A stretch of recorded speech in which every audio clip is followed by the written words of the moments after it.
Salut la famille, j'espère que vous allez bien. Aujourd'hui on se retrouve encore pour une fois pour une petite présentation de voiture en compagnie de Bastien. Bastien, tu vois, il nous ramène, si tu as joué à Gran Turismo, je t'explique un peu comment moi je le voyais, tu vois. Tu voulais rouler en japonaise, tu comprenais pas pourquoi les japonaises ils avaient mis un V8 équivalent à un V8 américain. Bah Bastien, tu vois, il vient nous présenter une voiture comme ça, une japonaise avec un moteur qui est juste fou, tu vois. Qu'est-ce que tu nous ramènes aujourd'hui? Une Lexus ISF. Regardez-moi cette beauté.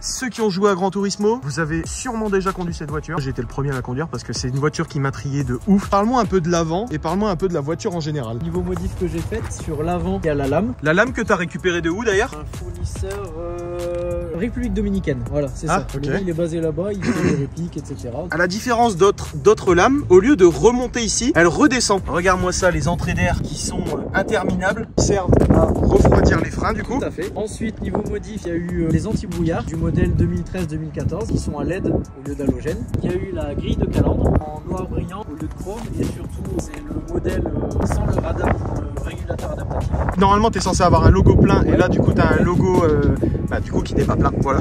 Et du coup en noir parce que le chrome c'est pas trop ma tasse de thé on va dire. Tu connais le nom de la couleur par hasard? Smoky Granite Mica. Le gris par contre tu vois il est vraiment fou. Et ouais, il est fort anthracite et il bien pailleté. Ouais c'est ça. Bah là vous le voyez de toute façon. C'est bien parce que ça reprend la couleur un peu des jantes. Même si les jantes sont un peu plus gris. Ouais, c'est ça ouais. Alors là les jantes 19 pouces, jantes que tu ne mets pas tout le temps d'ailleurs. Non, ça c'est pour la route. Quand je fais un peu de circuit, j'ai des jantes experts en 18 pouces, le 19 d'ailleurs, qui sont un poil plus larges et je mets des pneus en 265 aux 4 coins. Là ici c'est 2,25 à l'avant et 2,55 à l'arrière d'origine. C'est énorme. Ça accroche un peu mieux, tu vois que l'avant il est mieux guidé. Au niveau des freins, c'est les étriers d'origine, étriers 6 pistons, Brembo. Siglé Lexus, ouais, ça c'est vraiment exactement. beau. 10, ouais, donc c'est la taille d'origine mais en bol alu, rainuré de chez Girodisc. C'est vraiment avec ces pistes ça. Ouais, c'était difficile à trouver du rainuré classique et en termes de tarifs c'était plus proche que justement des bols alu. Je me dis bon allez on va partir sur des bols alu. T'as le de nouveau donc là alors logo qui n'est pas à l'avant qui se trouve sur le côté et donc là t'as le beau F avec le petit rappel bleu typique du F qui vient de Fuji, c'est ça, le circuit Speedway, le circuit Fuji Speedway, voilà. C'est un circuit qui a été racheté par Toyota dans les années 2000. C'est pour ça qu'après Toyota, tu vois, Lexus c'est Toyota. C'est juste en fait la marque de luxe de Toyota et du coup voilà, le F vient de là. Du coup. Donc en dessous de ce petit logo F, on peut voir un rajout également au niveau de l'aile. Du coup là t'as une entrée d'air qui est pas factice. Normalement non. Je vois les trous qui sont en bas, je sais pas si vous les verrez mais voilà. Et ça fait super beau ici. Les rétros ils sont immenses. On dirait des rétros de camion, hein. C'est incroyable. Ce qui est marrant tu vois c'est que de là ça passe. Mais alors quand tu regardes la glace, ils paraissent vraiment immenses quoi, c'est ouf. On a été un petit peu perturbé, je pense que vous avez vu la petite personne bien sympa qui est arrivée, un policier, fan de voiture, qui venait dire justement que la voiture, c'est normal, c'est pas commun, tu vois, donc forcément ça a tendance à peut-être parfois attirer l'œil, tu vois. Les gens ils se disent merde, c'est cool. Et après à l'arrière, donc t'es toujours en 19, par contre cette fois-ci comme c'est de la propu, c'est du 255 de large au lieu du 225. C'est énorme. Sur le côté t'as rien rajouté sur le côté, mis à part la petite ailette. Le déchromage des contours de vitre. Vous le voyez juste là. Ça fait propre du coup parce que ça lui fait vraiment une ligne full black en fait, ouais, et c'est ça qui est stylé. Et à l'arrière, diffuseur en noir brillant également. Diffuseur qui n'est pas comme ça d'origine. D'origine il n'y a pas de diffuseur. Il n'y a rien du tout. Ça vient se poser carrément au-dessus du pare-choc d'origine. Après il y a l'aileron, il prend vraiment tout le coffre, il redescend etc. Il remonte un peu. Ouais, il est vraiment fou hein, le bec de canard comme ça. C'est vraiment une grosse pièce de carrosserie parce que regarde, il va là, il reprend tout là comme ça le long. T'as le logo qui vient se remettre dans le trou prévu. Et franchement, ça lui fait un cul, mais immense. L'arrière, le 3/4 arrière, il est vraiment pas mal. Et la particularité de la ISF, c'est ça, les échappements l'un au-dessus de l'autre. Les RCF et les GSF ont exactement les sorties identiques. Pour terminer la partie arrière, il y a le petit aileron toit. Et il est très léger, on le voit presque pas. L'antenne Shark, elle va super bien avec lui en plus. T'as aussi le F qui est là. Ouais, ok, t'as un coffre qui est quand même vachement grand. Hein. Quand je pars sur circuit, comme elle tourne à l'éthanol, je mets 4 bidons de 20 litres. Et au fond, je mets une caisse avec un bidon d'huile, un bidon de frein. Ouais, au cas où, on sait jamais. Et je mets 2 mallettes à outils et une caisse à outils. Énorme! C'est là que tu vois que là, quand même la ISF c'est une voiture très particulière. Si tu veux, la ISF elle est là pour concurrencer la M3 E90 et la C63. Alors je sais pas si la phase 2 existait en 5 portes, mais en tout cas sur la phase 1. Et donc en fait tu vois vraiment que les finitions ils sont allés vraiment, bah, qu'on se le dise, ils se sont fait chier quoi. Toutes les surpiqûres bleues comme ça, le cuir, la qualité du cuir elle est incroyable. Le carbone blanc comme ça là, siège électrique en cuir, un petit peu baqué quand même. Là ils sont durs, là ça va, ils sont quand même mous. Brodé F, quand je vous dis qu'ils se sont fait chier, ils se sont fait chier. Du coup c'est une RHD parce que c'est une import anglaise, toute la console centrale pareil, là carbone blanc. Fond de compteur je crois qu'ils sont bleus aussi. Les aiguilles sont bleues, je me souviens de ça. Les palettes, regarde, ils ont mis du bleu aussi dessus. Toi t'as changé le levier de vitesse aussi? Ouais, le pommeau a été le changé, pommeau, ouais. le pommeau, ouais. Ouais, tout à fait. À l'arrière. Regarde les sièges, tu vois que c'est du Lexus en fait. Hein. Normalement de base c'est ouais, c'est orienté confort. Et là ça se voit qu'ils ont voulu lui mettre du punch, ils l'ont bodybuildé, les ailes archi larges, tout ça. Ils ont voulu mettre de la sportivité, mais ils ont gardé quand même cette ligne. Ouais. C'est ouf, hein, le compromis qu'ils ont fait, franchement il est fou. Là du coup 4 places, le petit logo F là ici, et toujours brodé ici. Et voilà le doux moteur. C'est un V8 japonaise. J'aime bien. Quand j'étais petit, tu vois, je kiffais cette caisse parce que je me disais pourquoi les Japonais, ils ont fait une collaboration avec les Américains pour mettre un V8, tu vois. Mais quand t'es petit, tu vois, tu connais pas encore comme aujourd'hui. Je réfléchissais comme ça, je me disais V8 américain, Lexus japonais. Pourquoi faire? Pourquoi les deux ensemble? Donc là, tu vois, ils ont fait le rappel de carbone blanc comme ça. T'as toujours le beau F, toujours entouré de bleu. T'as fait quoi comme modification sur le moteur? J'ai mis une durite silicone HPS pour virer le petit résonateur qu'il y a sur la durite plastique d'origine. Dans la boîte air d'origine, juste un filtre sport AFE. Avec la prise d'air forcée qui est juste là, tu vois. C'est un V8 qui était dérivé de la compétition, c'est-à-dire que ce beau V8 que tu as devant tes yeux a un vilebrequin forgé. A des, alors de ce que j'ai lu, des bielles fritées, je crois. J'avais jamais entendu ce mot-là pour des bielles en fait. Moi c'était soit forgé, soit pas forgé, tu vois. Ouais, exactement. Et donc là, bielle fritée. Le bas moteur, je crois, avait quelque chose de spécifique aussi, justement. Explique-leur la spécificité de l'admission, justement. Vers 3600 ou 3800 tours, il y a un deuxième volet sur la boîte à air qui s'ouvre pour gaver encore plus en air la voiture. T'as une grosse aspiration d'air, ça gave et puis ça vient t'envoyer des watts. Ouais, c'est ça, exactement. Voilà. Petite faiblesse de la voiture, la récupération d'huile. D'origine, en conduite soutenue ou sportive sur circuit, il y a un petit souci au niveau du recyclage des vapeurs d'huile. Ça fait des nuages de fumée à l'échappement. Donc du coup, un préparateur aux US a sorti un récupérateur de vapeur d'huile additionnel. En fait, t'as les câbles qui passent ici, t'as ton petit réservoir ici et ça s'appelle du coup RR Racing. Ouais.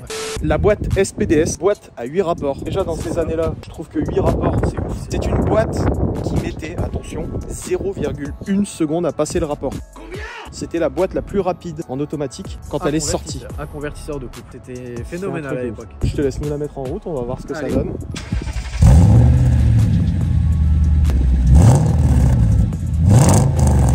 Waouh! Oh bordel! On est parti pour l'essai. Là t'es en manuel, c'est ça? Là, drive manuel. Manuel, ouais. La ligne qui n'est pas d'origine, tu l'as faite chez qui? Et tu as fait quoi? Je l'ai acheté avec la ligne déjà, c'est chez Eward & Scott.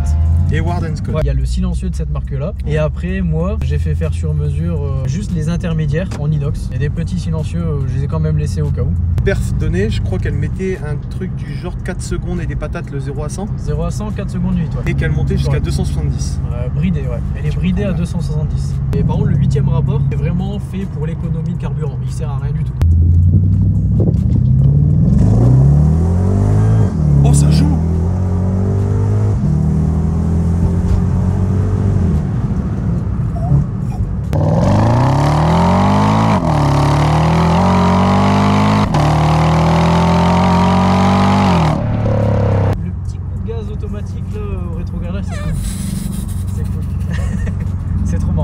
Mais le son, le passage de rapport, le tout.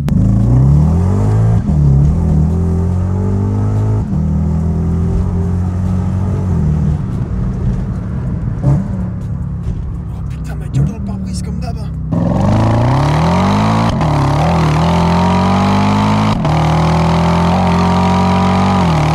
Une caisse vachement polyvalente. Quand tu veux te faire plaisir, tu peux te faire plaisir, quoi. Tu peux aller faire des sessions sur circuit. Parce qu'elle est quand même adaptée circuit, ouais. Ouais, carrément. Honnêtement, ouais, le châssis, c'est pas une M3, mais c'est juste en dessous. C'est un chouille en dessous d'une M3. Bah, si tu veux leur montrer comment ça tient un peu en courbe, tu peux ici.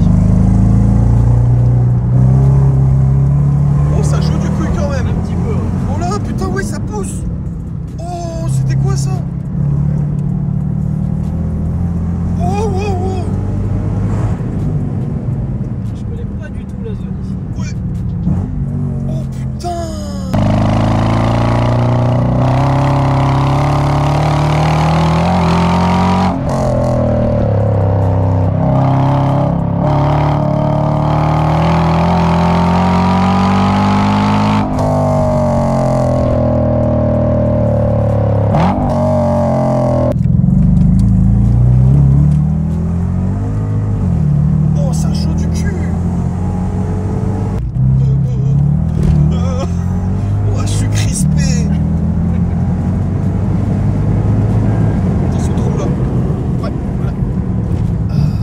j'aime bien. Honnêtement, je saurais pas quoi prendre dans un budget équivalent pour la remplacer, sincèrement. Les gars, je vous jure, il n'y a rien à prendre à part ça. J'ai testé le C63 pour l'instant. Ouais. Par rapport à ça, c'est au-dessus. Niveau châssis, celle-là, elle est en dessous de la M3, mais elle est mieux que la C63.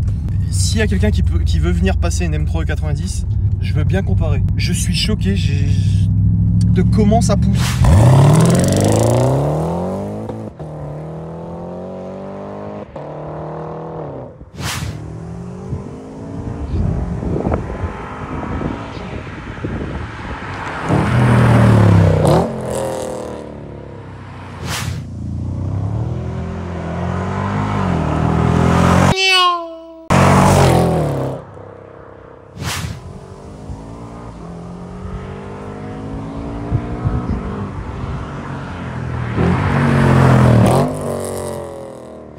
Mentir Bastien, mais quand j'étais à l'extérieur, tu m'as fait crier comme si j'étais une femme à qui tu donnais du plaisir, quoi. T'es parti, je me suis pris l'uppercut de Mohamed Ali dans la tronche.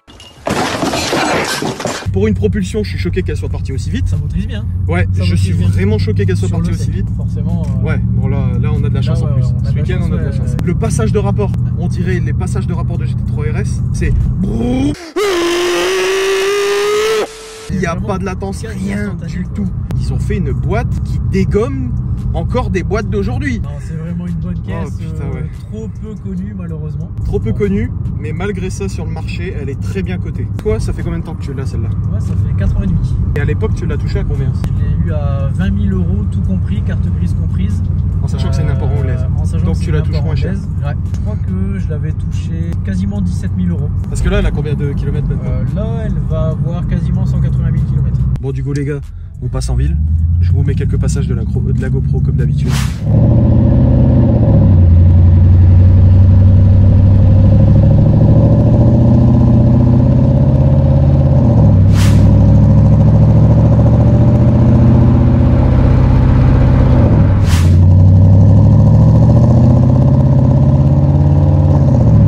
On se retrouve sur la ligne droite.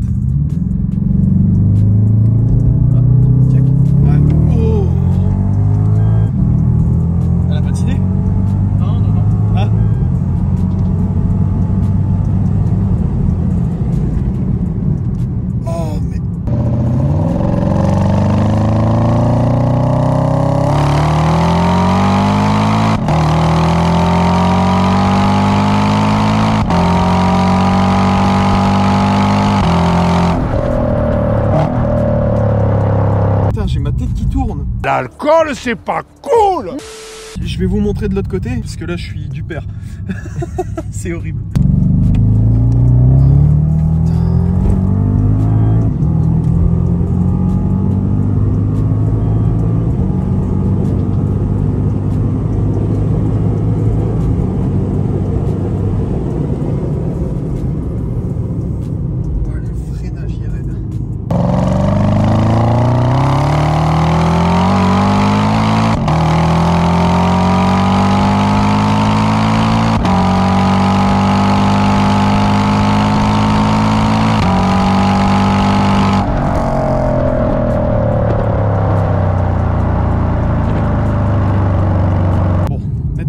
Saccagé, je vais pouvoir vous expliquer un peu. La deuxième de 2 à 4000 c'est creux, après ça pousse. La troisième de 2 à 4000 c'est creux, après ça pousse. Et la quatrième ça pousse. La cinquième ça pousse. Toujours bien dans les bons tours. C'est bon, quoi, ouf. En fait c'est ouf parce que en gros elle te pousse et dès lors où tu vas passer ta quatrième, ben genre ta tête elle fait encore plus ça. Et ça me choque, vraiment ça me choque.